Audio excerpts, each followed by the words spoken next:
Well, good afternoon, everybody in local government in Queensland. Welcome to our third unit, which of course is about optimising team performance. So I hope you all had a great opportunity to implement your influencing capabilities.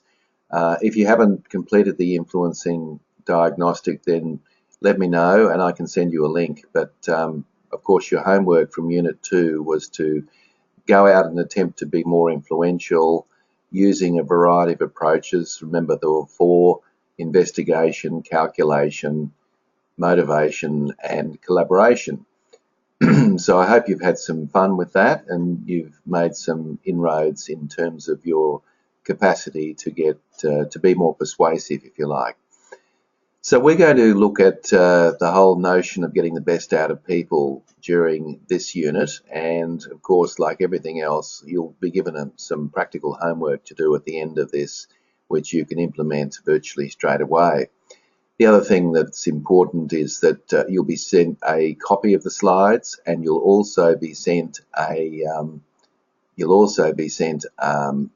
the presentation as well. Just make sure that I'm being heard. Could you just type in clear in the question box there, folks? I just want to make sure that I'm not talking to myself and that people can actually hear me. Thank you, Donna. Thank you, Michelle. Thank you, Christina. Yep, clear, clear, clear. All right, because this is being broadcast right throughout Queensland in local government, and there might be some interesting issues with internet across the state. So it sounds so far as if everything is going well. So that's great.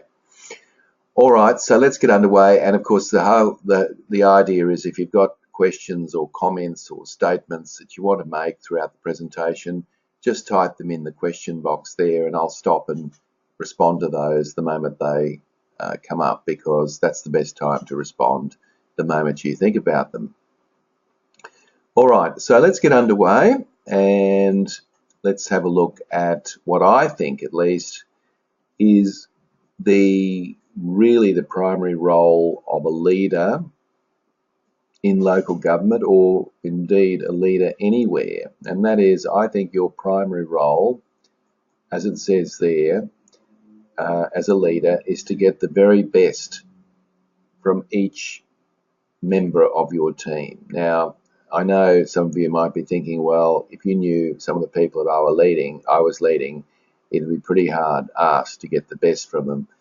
But really, at the end of the day, you may not get them to be 100%, but you might get them, say, from a 40 to a 50% or something like that. So it's really about doing your very best to get the best performance you can from each person that you lead. And obviously that's not an easy thing to do. But this unit is really very much on some skills on how you might do that. So I'm going to really look at that whole process during our presentation this afternoon. Of course, in local government, you've got a lot of things that you've got to do. I mean, you've got to get services to your local community. You've got to, uphold certain requirements from other functional areas in your council. There's a whole lot of things. But at the end of the day, I think the thing that differentiates a leader from a manager is the capacity to get the very best from each person that they lead. So I just leave that thought with you as we go through the presentation this afternoon. Essentially, there are three things that I'm going to look at this afternoon that are critically important, and you'll notice that there's a key word in each of these three areas, and that's conversations. So I think that the only real way to be able to get the very best from your leaders, very best from your team members, is actually by conversation. You can't do it via email. You can't even do it in a team meeting. You really have to basically sit down with people one-on-one and have the conversation with them. Sometimes that's not possible, so you might do that by video link or whatever, or even on the telephone. But I can assure you, and I'm sure you're aware to a certain extent, that using an email to try to get the best out of other people isn't very effective at all. So I'm going to cover 9 barriers, because each of us in this broadcast is actually guilty of violating one or more of these barriers at different times. And we'll also look at a framework that I call the 5 Conversations framework, which is a great way to get started in terms of having more conversations and more meaningful conversations with the people that you lead.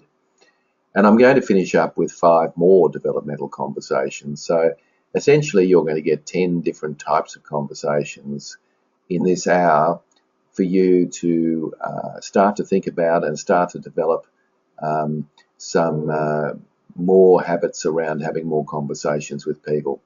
And I'm not talking about chit chat, of course. I'm talking about real performance or development conversations with people. And that's essentially what I mean. And the other thing about this is it's not negative conversations necessarily, although some of them may well be negative. But the truth is we're not having anywhere near enough positive conversations, let alone negative conversations in the workplace.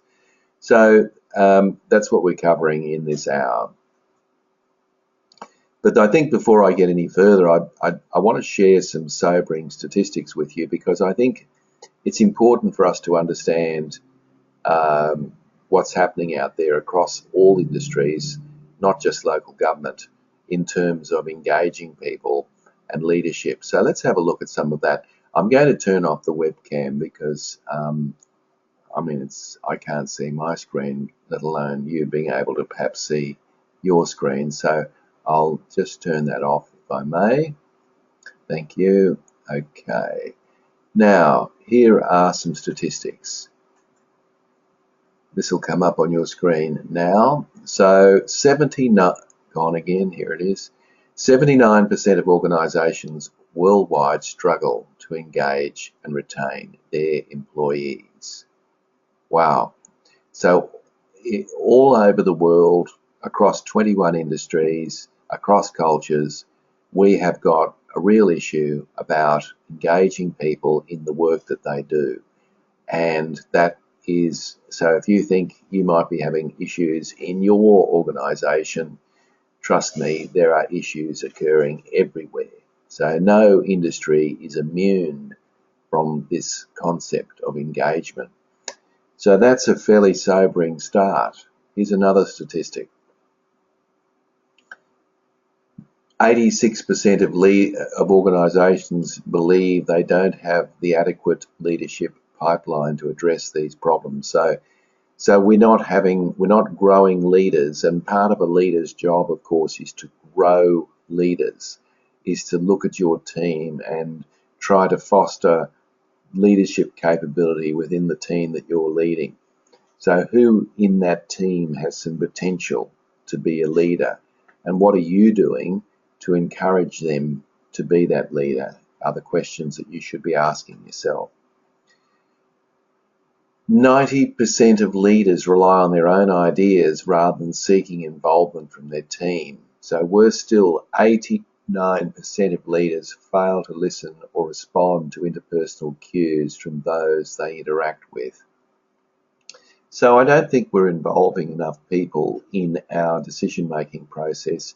And there's good reason for that. I mean, it's much faster, isn't it, for you to go off and make the decision rather than to try to collaborate and involve other people.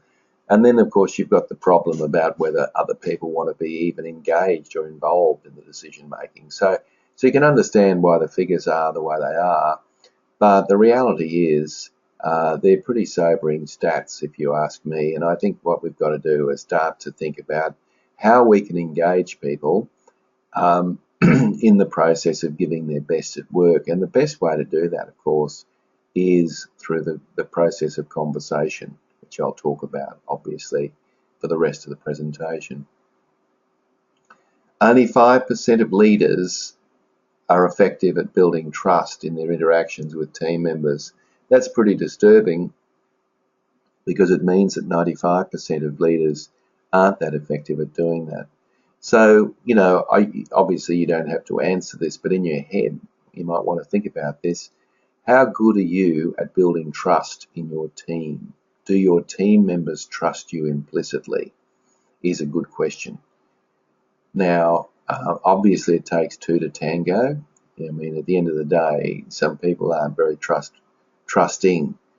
But one of the things about trust that's interesting is that it's very easy to lose it. You can lose it in one simple statement.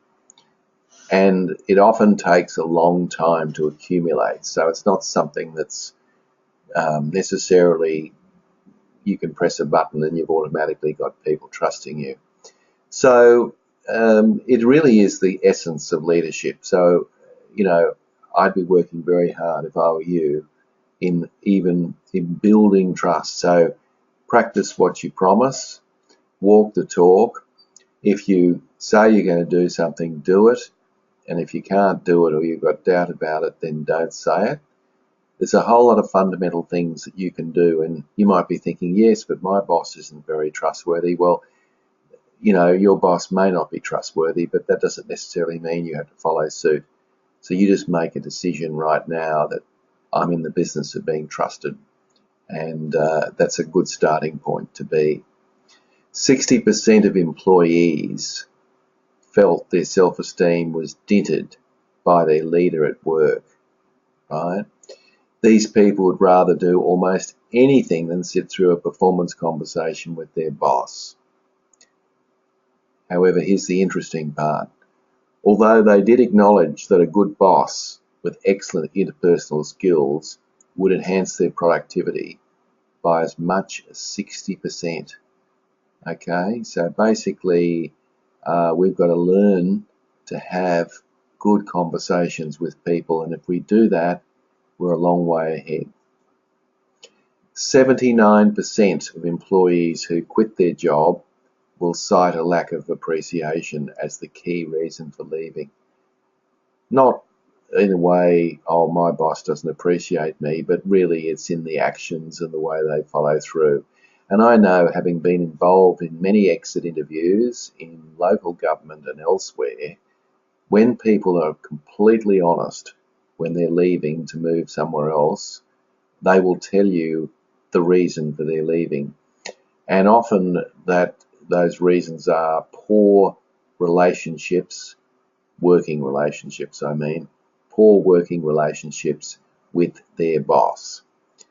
So that becomes a real issue. 65% of North Americans report that they didn't receive any recognition in the previous year. That's 12 months without any recognition. Now, of course, it may well be the case that there was recognition, but it just wasn't recognised as recognition by the recipient, which is the employee. Nevertheless, what it indicates there is that we need to be better at encouraging people and giving people a sense of recognition. And I don't mean in any sort of monetary way. I think sometimes just thanking people and acknowledging the work they do is a long, long way ahead of where most people are at. Okay, so there's some damning statistics and something that you might want to think about in relation to your own style of leadership. So keep the questions coming in, folks, or the statements, because I'm really keen to make this as interactive as I possibly can. So let's talk a little bit about conversations. So what I want to do here is just talk a little bit around the notion of work and conversations. So here is some interesting observations perhaps about conversations at work. I think the first thing that's important is that I wrote a book co-authored with Aubrey Warren called Conversations at Work. And essentially in that book, our claim was that organisations are conversations. So if you actually think about it, there are hundreds, thousands, or even tens and hundreds of thousands of conversations going on every single day in your council.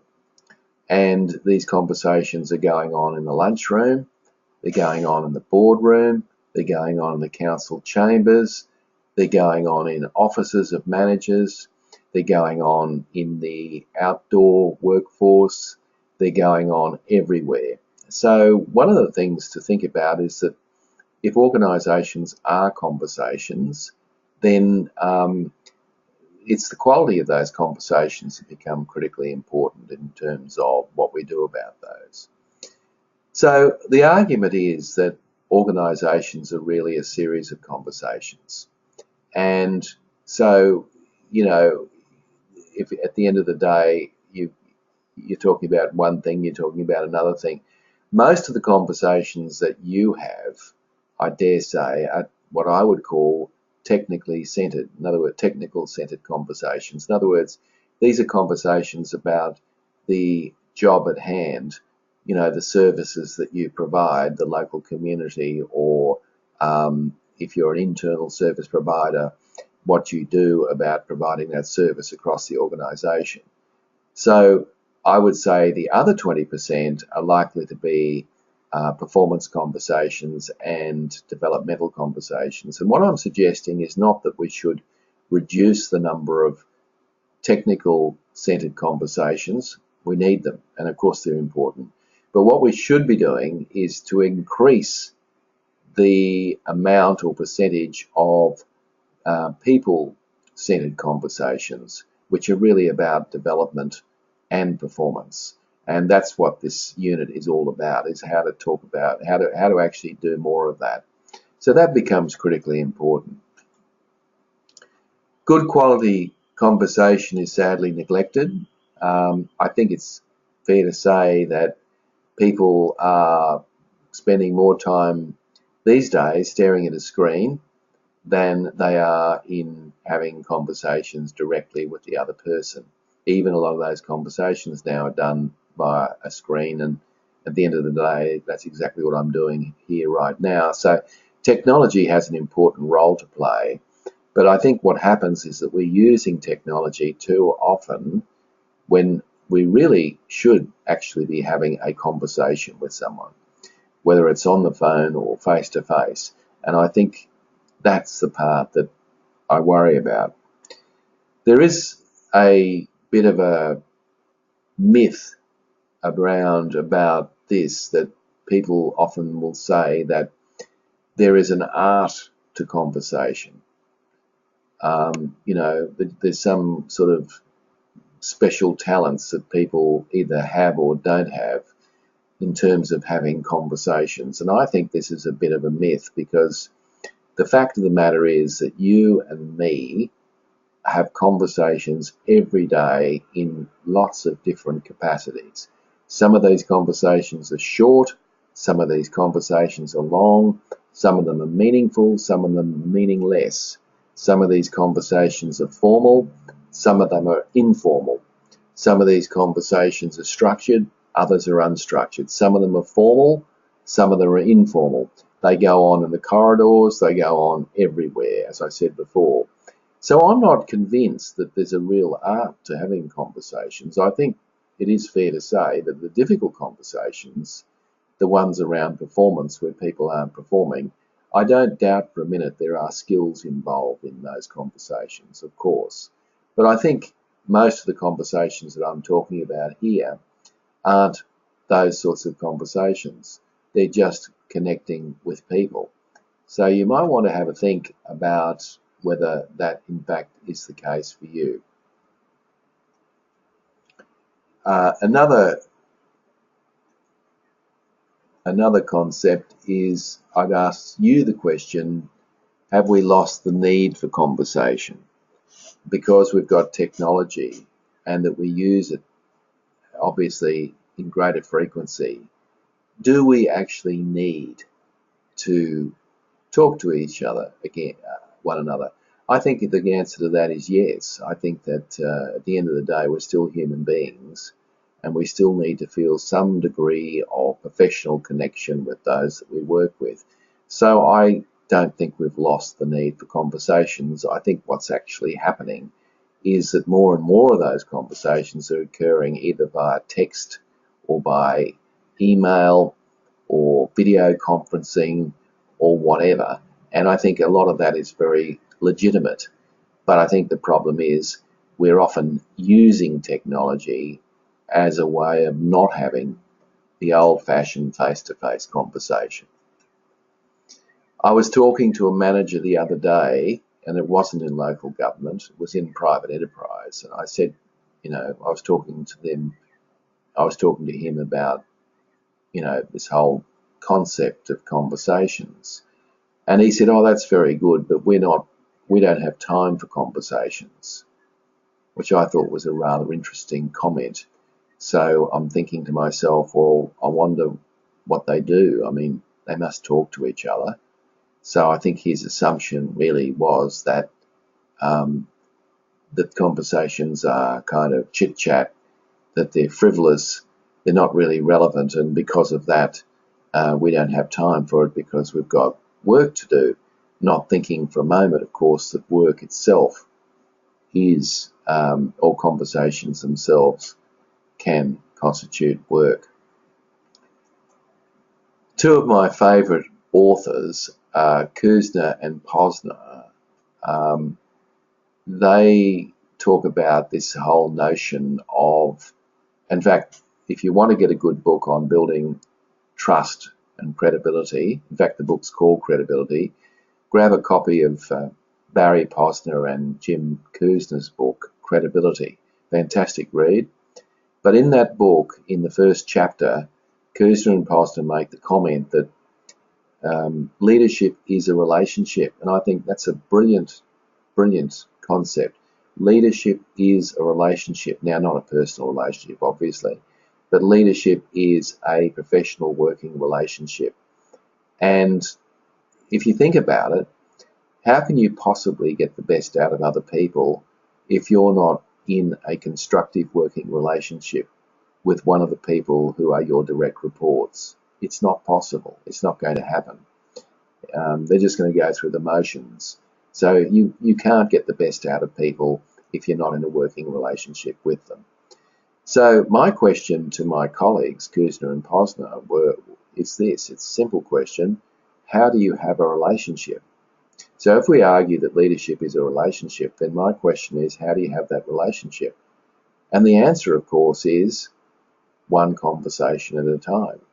The only way that you can have a relationship with anybody on the planet at the end of the day is through conversation, one conversation at a time. So you can't avoid it. So if you're actually looking at getting the best out of people, you need to build a relationship with the people that report to you. And the only way you can really do that is by having a conversation. So you can't avoid it. It's there. And so what we've got to do is recognize that it's really critically important in what we do. All right. So there's some sort of concepts around conversations and some ideas for you that you might find quite relevant. So what I want to do now is start to look at what the barriers to having good conversations are. And as I go through these 9 barriers, you might say, why are there 9? Well, there's probably more than 9. And in fact, I know there are more than 9, but these are 9 that I've identified that I think you'll relate to in local government. I also think that these 9 barriers are real barriers to having a culture of conversation. They aren't necessarily in any order, so don't think for a moment that the first one that I put in there is number 1 on the list. It's just the first one that came out, but they're all important. But as I go through these 9 barriers, what I would like you to do is to actually think to yourself, how many of these am I guilty of, and what might I do about that? So let's have a look at the 9 barriers. Okay, so barrier 1. Barrier 1 is this business of being inattentive during a conversation. Now, why is that a barrier? Because all of us have been taught, certainly in recent years at least, that the whole idea is that we can multitask. So we can do 2 things at once, walk and chew gum, as they say. So, for example, somebody might come to you if you've got an office and they're standing at the door. And while they're standing at the door, clearly wanting to speak to you about a topic, you're tapping away furiously on your keyboard, trying to get an email out to a disenchanted ratepayer or something else. You know, you're trying to get something done, a report or whatever it is, and you're thinking to yourself as you see out of the corner of your eye this person at the door that I can do two things here. I can finish this email and I can listen to what they have to say at the same time, and that's precisely what you say. So you say to the person at the door, yeah, shoot, I'm just finishing off this email, I'm listening though. Now, we've all been guilty of that, but look, the truth of the matter is, I can guarantee to you that the email itself isn't going to be as good as it possibly could be, and I can guarantee to you that the person that you're listening to, well, I can guarantee you're not listening close enough to that person, to what they have to say.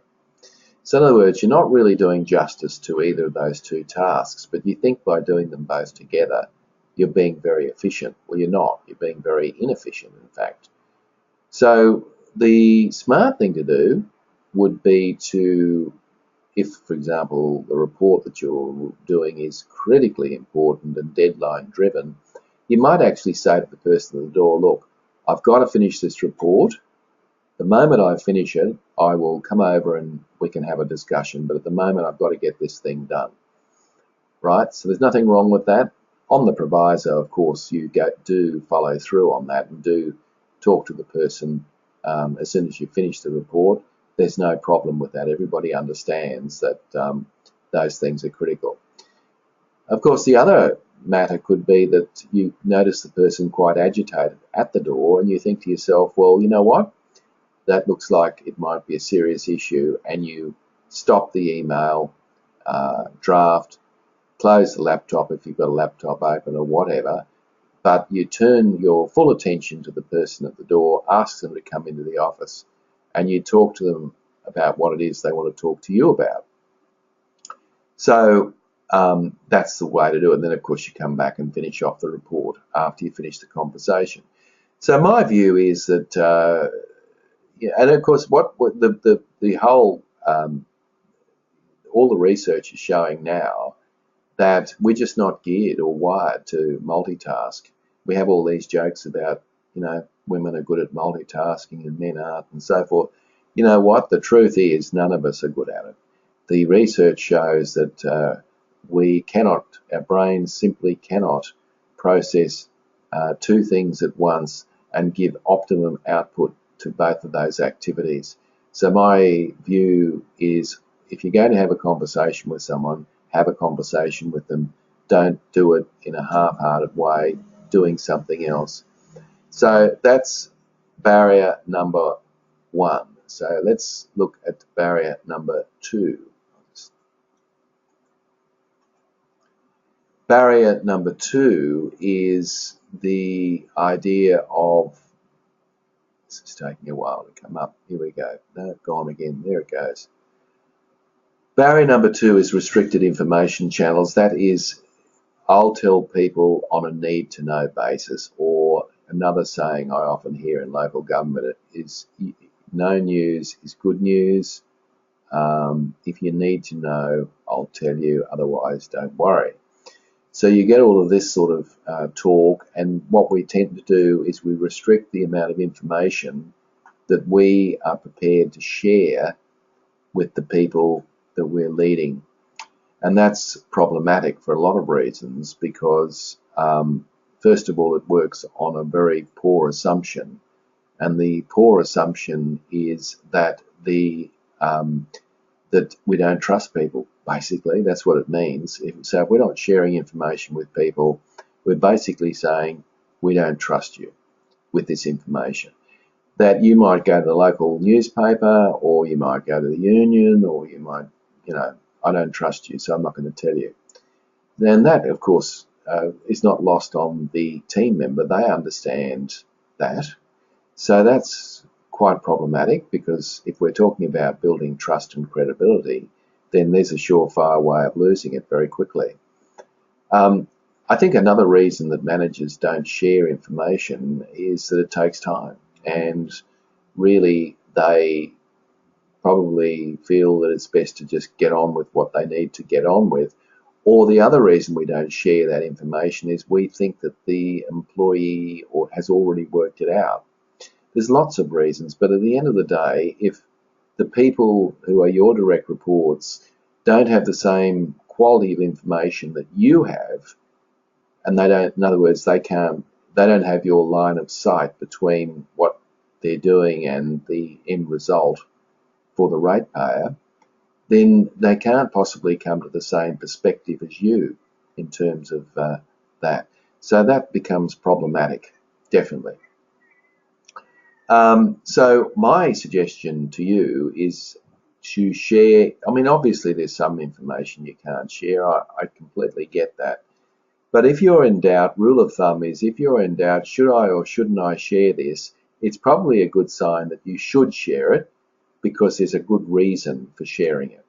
Okay, now that obviously will be a conversation stopper if you have restricted information channels. Right, another problem and this is not unique to local government, I find this across many industries. In fact, some of the research is showing that Australian managers are the worst in the world at giving feedback. So if we're not good at giving feedback, and of course our whole Unit 1 was about giving feedback. That's why I devoted the whole unit to that, because I thought it was critically important, and I hope you're still doing your homework, which of course is giving 3 bits of feedback every single day. I hope you're doing that, and if you're not, I'd go back and revisit that. Because the truth of the matter is that if you're not doing that, as you saw from statistics that I showed last time, that you will disengage people very, very quickly. People need feedback. They might not like it, but they need it. So it's important that you do that. So give people regular, consistent, specific feedback based on critical incidents is really, really important to do that. Okay. I had a situation, and it is in local government. I will not mention the name of the organisation. In fact, I can say for sure there's nobody who happens to be in this webinar. So I'm going to share it with you because it's a very humorous and stark example of what I mean about feedback. There was a 19-year-old who just started in a clerk, as a clerk in a local government organisation, and I'd asked her how she'd settle in because this was her first job, and she said to me straight point blank, "I don't know." And I said, "How come you don't know?" And she said, "Because my boss hasn't given me any feedback at all. I have no idea how I've settled in." And I said to her, "Would you like me to approach your boss on your behalf and suggest to him that he might be prepared to give you some feedback?" And she said, "Oh, that's fantastic. I think that's a great idea." And so I walked into the boss's office, and I'll never forget this. I was quite startled by the response. I said to him, let's call her Helen. Helen started, in her first job probably about 12 months ago. Do you remember her? Yep. She'd probably like some feedback. Do you think it's possible that you might be able to give her some feedback? I asked very nicely, and what was interesting is that there was a long and uncomfortable pause while this manager looked over his half-moon glasses at me, and he said to me, "Look, I can't do that." And I was thinking to myself, well, wonder why he can't do that. I was thinking all sorts of strange things. I thought, well, are they having an affair, or is there a conflict of interest, or there must be a reason, surely, a rational reason. And I said, "Well, you mind if I ask you what it is, why you can't do that?" He said, "Sure." He said, "If I give her feedback, it means that I've got to give everyone feedback." And I was just I was just rendered speechless. I really didn't know what to say. So make sure you're giving plenty of feedback, and that's why we've devoted a whole unit to that. Righto, moving right along. The whole notion of asking questions. You and me and all of us are in the business of asking questions, right? We're not in the business of answering questions, despite what you might think. If you're wanting to be a great leader, and you should want to aspire to being a good leader, your job is to ask lots of questions. They start with why, what, when, who, where, how, and which. And all of those questions, if you ask them, are open-ended, which will require more than a yes or no answer. And so our job is to actually, if we're asking really clever questions, we'll get very interesting conversation happening. But the trouble is, you've probably been trained to answer questions because that's your training. So if you've got a trade or you've got a degree or something like that, the truth is you've been taught to answer questions, and now all of a sudden I'm suggesting that you learn to ask questions. So that's a barrier. Now, another barrier is that we have too many conversations in our office. If you've got an office, if you haven't, then obviously you can't do that. But if you've got an office, I would suggest strongly to you that you have more conversations outside your office. Do you know the most incredible place? I suppose you've got to be careful with this too, but you will have more productive conversations at a coffee shop than you will in your office, if you think about it. And the reason for that is pretty straightforward. The other person is feeling a little bit more relaxed and comfortable, so therefore they're quite willing, or at least more willing, to engage in a conversation because of that. So my strong suggestion for you is to get out of the office and not formalize these conversations too much, because it's not a good idea. Now, you knew I was going to talk about it at some point, but I'm going to talk about it now, and that is the whole notion of email. The average person we have found in the research spends 2.5 hours a day on email. So how do you stack up on that? 2.5 hours a day is the average spent on email. You might say, well, that's much less than what I spend, but I think, and I'm not against email, it's wonderful, obviously, it achieves so many incredible things. But the problem with email is that we're often trying to have conversations on email with people inside the office or outside or whatever, when in actual fact what we should be doing is picking up the phone and ringing people, or better still, go and meet with them face to face.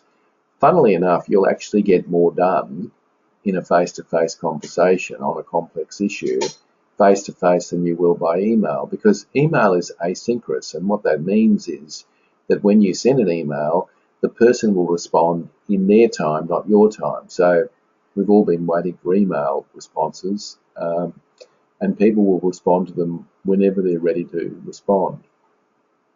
So even in that sense, it can be quite ineffective. So I would just be urging you to think before putting fingers to keyboard, is this something that needs to go via email, or is this something that I really should be having a conversation about? So that's something you might want to consider as such. Now, the other issue, and you may not have a lot of control over this, but another issue that's critically important in having good conversations is the quality of conversations that your leadership team is having. So if people at the senior level, and we've got some senior people in this series, if you guys are not having good conversations with the people that report to you, please don't expect that you're going to create a culture of conversation throughout your organisation. You won't, because everybody's watching you. So it's really important that the senior leaders are the ones that are setting the tone and the example here and having good conversations, and be seen to be doing that. Now, one of the reasons we don't have conversations, of course, is that we are afraid of opening up a can of worms. We are fearful of the whole idea that if we have a conversation, then the other person will react very negatively, and so therefore we don't bother, or we hope that the behaviour will go away, or the person will get it, or something will change, so we don't bother talking to the person about it. Well, I'm sorry, that never works. I mean, the truth is, people don't just magically read your mind and automatically realise that the behaviour that they've been exhibiting is very unproductive and decide all of a sudden or overnight not to do it anymore. It doesn't happen. In fact, it can actually go the other way because they're not getting any feedback. They actually think that it's quite relevant and okay to continue in that vein. So be careful with that one. And look, the other thing that's important about this is what's the point of us sitting around worrying about how other people will accept our feedback? You know, the truth is they will accept it how they want to accept it. And our job is to communicate it as effectively as we possibly can. But at the end of the day, they should accept it however they want to accept it. And I think that's fair. So let's not get too wound up in worrying about emotions. The other thing is, of course, that some of these anticipated difficult conversations are actually easier than we probably think. So we get all wound up for nothing about these things. Now, the final thing, and there's probably not very much you can do about it, but the final barrier is the office layout. We have moved, of course, as you know, from sort of an office environment in the 80s to an open office environment.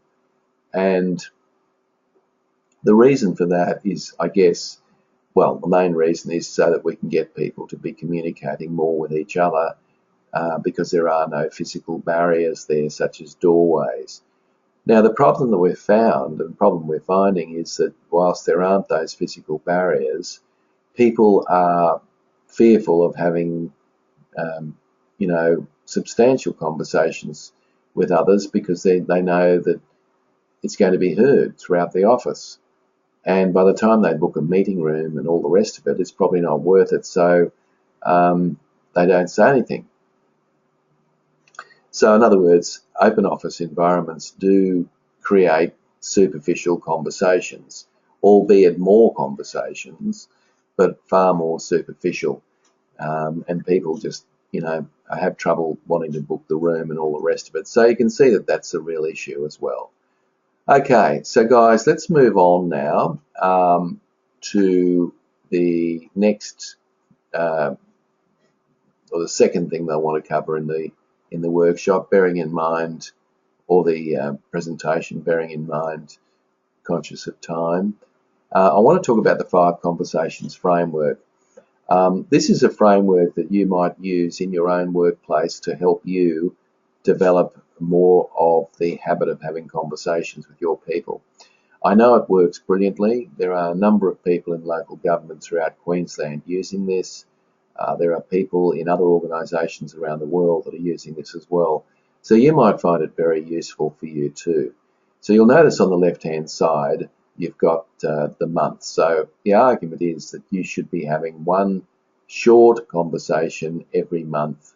And this conversation is very much a developmental conversation. Each of those conversations should last for about 15 minutes. And people often say, well, how can you possibly have a productive conversation in 15 minutes? Well, you can have a very unproductive conversation in 2 hours, and we've all been there. You can have a very productive conversation in 15 minutes. It's all in the questions that you ask, and we help you with those questions.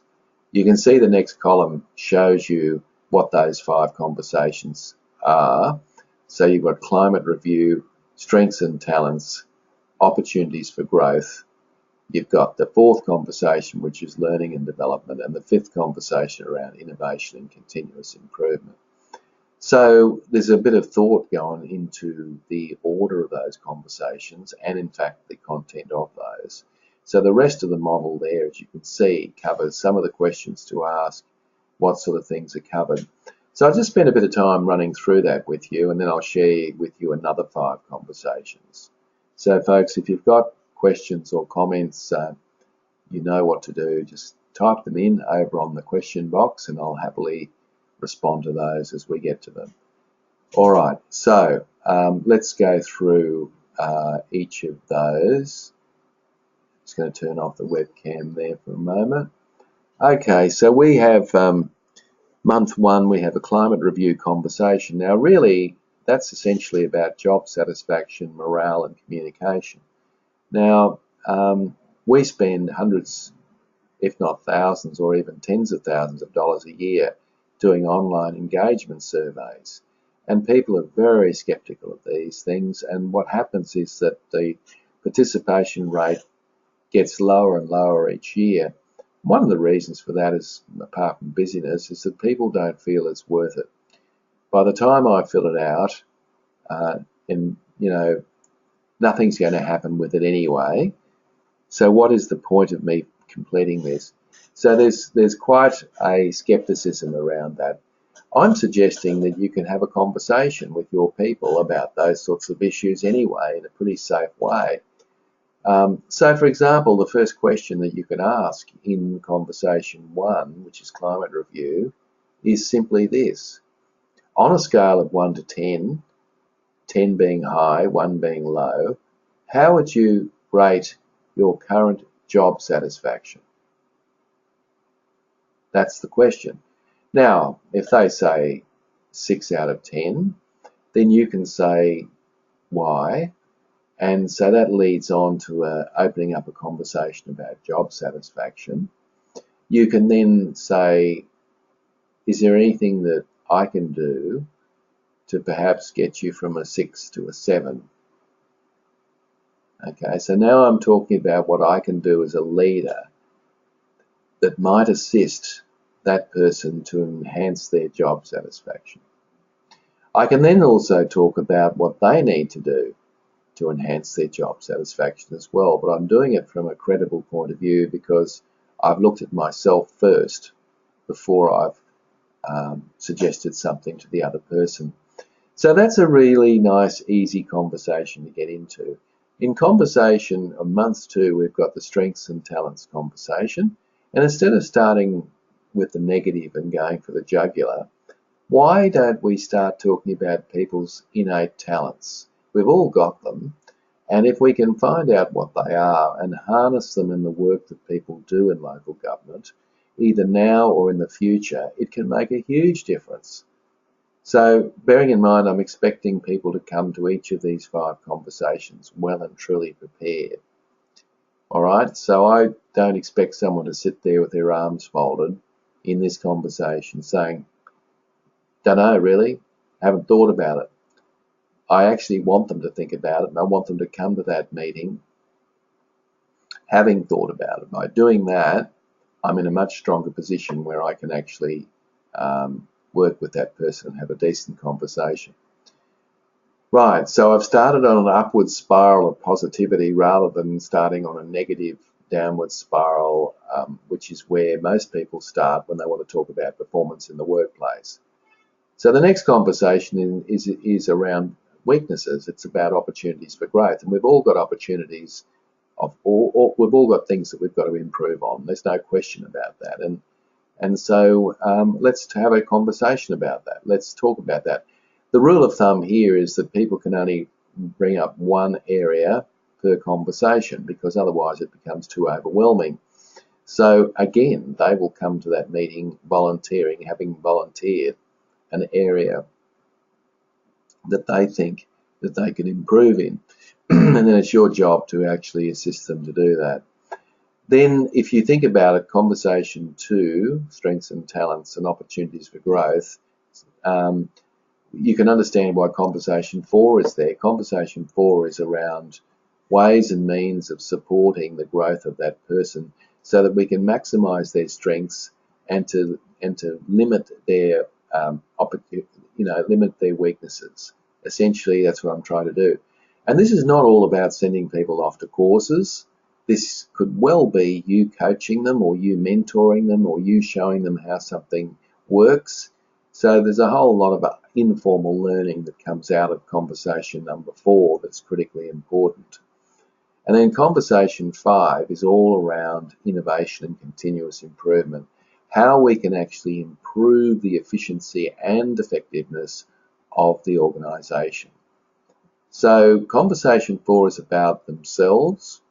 Conversation 5 is about the organisation. And I can assure you that this is a great framework, and if you're struggling to know where to start in terms of having more conversations with the people that you lead, then you could do a lot worse than to start with the 5 conversations framework. So I'd strongly commend that to you because I know it works, and I do know you'll get great results out of it. All right, moving right along. All right, so here's 5 more conversations that you might like to think about, apart from the 5 conversations I've just mentioned. These are developmental conversations. So and these aren't necessarily in any order, but a coaching conversation. People might say, well, I don't think coaching really is a conversation. Isn't coaching about the manager imparting their particular wisdom and skill on the person that they lead? Well, maybe to a certain extent, but I think a coaching conversation is a very good conversation. It's where the individual works with their manager on a particular set of skills or project, and so it should be a two-way conversation. And if you can make it a two-way conversation, you'll get a much better result out of it. So I think coaching, and of course there's a lot of books out there now, a lot of courses that talk about the leader as coach, and I suggest that that's something that you should be spending more time doing. The other conversation there that's is the mentoring conversation. You might say, well, what's the difference between mentoring and coaching? Well, coaching is usually more work-related, whereas mentoring is more career-related. So this is more talking about people's future opportunities and perhaps their career development and so on. If you've had a really good mentor in your career, and I know I have, then you'll know how incredibly valuable they are. If you haven't, hopefully it'll happen for you. But I think that there is a time and a place for you as a leader to have mentoring conversations with those people with perhaps less experience than you in the workplace. So don't be discouraged about that. Have mentoring conversations. Delegation is another conversation. A lot of people will say, well, delegation, that's not really a conversation. That's just the manager basically delegating. But it's more than that. Obviously, if you want people just to go and photocopy something, then there's no point in having a conversation. But essentially, on involved projects that have got moving parts and complexity attached to it, it's good to have a conversation around that with the people that you lead. 2 more conversations. One is the visioning conversation. That is the conversation around the why of work. So it's really important to link everything that you say, think and do back to the strategic plan for the organisation. Because if it can't be linked back directly or indirectly to the strategic plan, then it's probably a waste of time. So what you need to do is, when you're talking to people, is to explain to them why, what Dave Ulrich calls the why of work. Your job is to explain why something has to happen the way it does, or perhaps even what will happen if it isn't done correctly. So that's very, very important, the why of work. So often managers don't do this for 2 reasons. One is they make an assumption that the person understands really the relevance of the task, and that's not always the case. The other reason they don't do it is it simply takes time, and time could be best spent doing some other things. So think about using, talking about the visioning conversation. Remember, when we go back to last unit, we were very much talking about the 4 different leadership strategies, 4 different influencing strategies. And for people who are motivators, it's likely that they'll feel very comfortable in the visioning conversation, but I'm just suggesting that we all should become comfortable with that because it's critically important. The final conversation, I just went past that, go back, is encouraging people. Just let people know that you really appreciate what you're doing, that you've got 100% confidence in their ability to do whatever, and just let them know that. I mean, just because you're a self-starter and you've got to your position without too much encouragement doesn't necessarily mean that everybody else that you lead is like that. So for heaven's sake, please encourage people. Say thank you. Let people know that you believe in them. Those things are underrated in the workplace. Just 2 quick points before we finish up. You can see 3 positions on your screen: first position, second position, and third position. First position is when you see things only through your own eyes and the other person's only looking at things from their point of view. So you see 2 people arguing in the lunchroom. They're obviously in first position. Second position is where you actually understand the perspective of the other person. You don't necessarily agree with it, but you understand it. And then, of course, which is a more constructive place to be than first position. And of course, third position is where not only do you understand it, you have what we call a helicopter view. You have another sort of basis upon which you can see the context of the conversation and how it impacts on various things in your workplace. Okay, so obviously you want to be in third position as much as you possibly can. And as I said earlier, it's really important to become good at asking good questions, because good questions will create good conversation. So get good at asking good questions. Okay, so that pretty much brings us to an end. We've talked about the barriers, 9 barriers. We've talked about the 5 conversations framework, and we've also talked about 5 additional conversations. No surprise getting understanding what your homework is. Your homework, this time round at least, is to organise a regular get-together with your direct reports on a fortnightly or monthly basis and stick to it no matter what. And what I suggest you do is that you then start to have regular, short conversations with each of your people, and not necessarily about some task that's going in the workplace. Inevitably, those things will be brought up, but this is more around performance and development and so forth. And I've given you some tools to help you to get those conversations started. So it's just a question of using some of those frameworks to get things moving. All right, so that's homework. You've been very quiet today, guys. I would have thought we'd get a little bit more questions or comments coming through. I've got one question here around the notion of asking about the 15 minutes for the 5 conversations framework, and is it really 15 minutes, and does it have to, or can it go longer? My comment is that it shouldn't take you more than 15 minutes because there's some good quality questions that we help you with. However, if it does go longer, then that's from your choice perhaps, and maybe it should go longer. Sometimes it's quite relevant to have a good conversation with someone and to actually discuss it in more detail, because there are things in that conversation that need to be discussed. So I think it's perfectly valid to, but not, it doesn't, I mean, they're designed to be 15 minutes, but if you want to go longer, that's your choice, of course. So it's up to you, really. But thank you very much for the question.